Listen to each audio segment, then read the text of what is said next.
Perubahan budaya politik yang bersih, budaya politik yang bebas dari transaksi mesti dimulai dari para elit politik dahulu.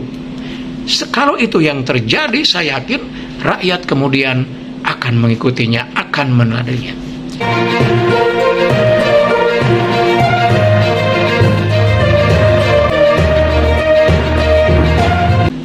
Halo teman-teman, bertemu lagi dengan saya di IRC13 Channel. Apa kabar semuanya? Semoga Anda dan kita semua baik-baik saja, tetap semangat menjalankan aktivitas hidup. Teman-teman sekalian, kembali di video kali ini saya menyajikan The Current Issue Corner atau pojok isu-isu terkini. Dan untuk isu kali ini saya akan membahas tentang wacana amandemen Undang-Undang Dasar 1945, di mana salah satunya adalah tentang MPR diberikan kewenangan kembali untuk memilih presiden dan wakil presiden. Dengan kata lain, bahwa pemilihan presiden secara langsung selama ini akan dikembalikan kepada MPR. Nah, teman-teman sekalian, alasan yang dikatakan oleh kalangan yang setuju bahwa pemilihan presiden dikembalikan kepada MPR adalah politik uang.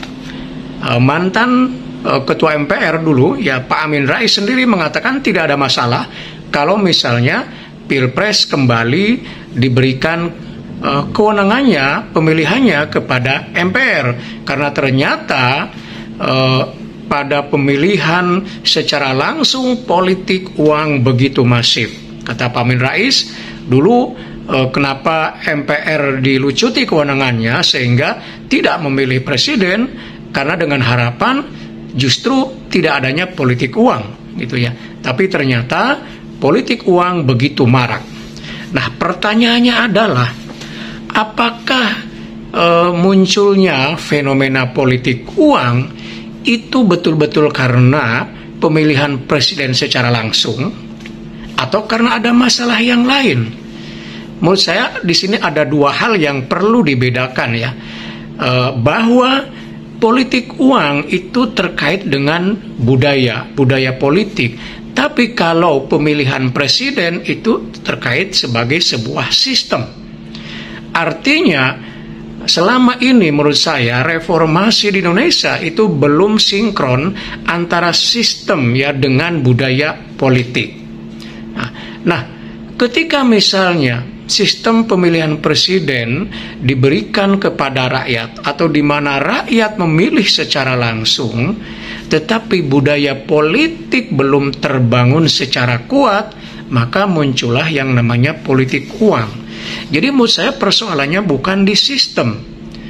Maka kalau solusinya kemudian bahwa Pilpres dikembalikan lagi kepada MPR, menurut saya tidak menjadi solutif, tidak akan memecahkan masalah terhadap politik uang, tapi itu justru hanya memindahkan saja politik uang yang tadinya di level rakyat, bisa jadi kemudian di level elit. Karena ketika misalnya terjadi pemilihan oleh MPR, siapa yang menjamin bahwa tidak terjadi politik uang di lingkaran elit para pemilih yang ada di MPR, ya. Nah, sekali lagi bahwa persoalan politik uang, fenomena politik uang menurut saya itu berkaitan dengan budaya politik kita, bukan masalah sistem. Jadi sistemnya mau dipilih secara langsung oleh rakyat, mau dipilih oleh MPR, politik uang tetap akan terjadi. Karena itu menurut saya solusi yang paling penting saat ini adalah bagaimana membangun budaya politik demokratis. Dan itu sebenarnya dimulai levelnya elit dulu sebenarnya, ya.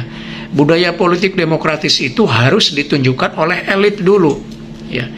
Nah, terkait dengan politik uang, kenapa rakyat misalnya suka politik uang, suka katakanlah meminta kepada para elit?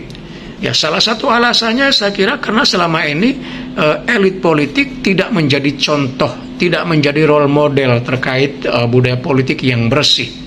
Itu, ya, artinya rakyat pun, ya, kemudian mencontoh, gitu, ya, dengan kata yang misalnya kasar kayak gini, ya, para elit sendiri ngambil uang sana sini, gitu, banyak korupsi terjadi di mana-mana, Ya wajarlah kalau kita sebagai rakyat itu kemudian meminta dari mereka uang. Ya, kira-kira banyak yang berpikir seperti itu. Ini artinya bahwa budaya politiknya dari atasnya belum terbangun dengan baik. Maka rakyat kemudian mencontoh. Kalau para elit politik memberikan contoh ya budaya politik yang bersih, yang bebas dari politik transaksional, ya mereka benar-benar menjalankan fungsi-fungsinya secara sesuai dengan norma aturan yang ada. Sebagai anggota DPR dia melaksanakan fungsi minimal 3 fungsi yang utama, itu ya legislasi, kemudian fungsi budgeting dan fungsi pengawasan. Kalau mereka menjalankan dengan baik, tidak ada politik transaksional pada level apapun, maka saya kira rakyat juga kemudian akan mengambil pelajaran dan mereka kemudian akan memberikan kepercayaan kepada anggota para elit politik yang menjadi calon anggota DPR atau level yang lain, kepala daerah misalnya, sehingga mereka mungkin tidak akan mau minta uang, tidak akan memberi mereka suara dengan imbalan uang. Kalau rakyat punya keyakinan bahwa elit politik itu semuanya bersih gitu dari politik transaksional. Jadi sekali lagi menurut saya persoalan bangsa ini terkait dengan politik uang itu adalah bagaimana kita membangun budaya politik yang bersih, yang bebas dari kecenderungan transaksional, yang bebas dari segala macam lah yang kemudian mendukung terjadinya politik uang.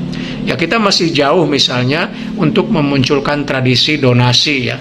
Jadi rakyat mendonasi kepada calon, kepada para elit politik yang mencalonkan diri entah sebagai kepala daerah, pimpinan nasional atau anggota-anggota DPR. Ya kita masih jauh dari itu. Ya di negara yang lain rakyat yang memberikan donasi. Nah masalahnya mereka udah percaya kepada elit yang akan mencalon diri. Kita publik Indonesia, rakyat nih belum percaya kepada calon-calon yang kita pilih itu, bahwa mereka akan bebas dari transaksi dan sebagainya. Makanya ya menurut saya akan terus ada politik uang itu. Maka sekali lagi menurut saya ini harus berangkat dari elit politik terlebih dahulu. Perubahan budaya politik yang bersih, budaya politik yang bebas dari transaksi mesti dimulai dari para elit politik dahulu. Kalau itu yang terjadi, saya yakin rakyat kemudian akan mengikutinya, akan meneladaninya. Secara begitu, sampai bertemu kembali di video berikutnya. Tetap semangat.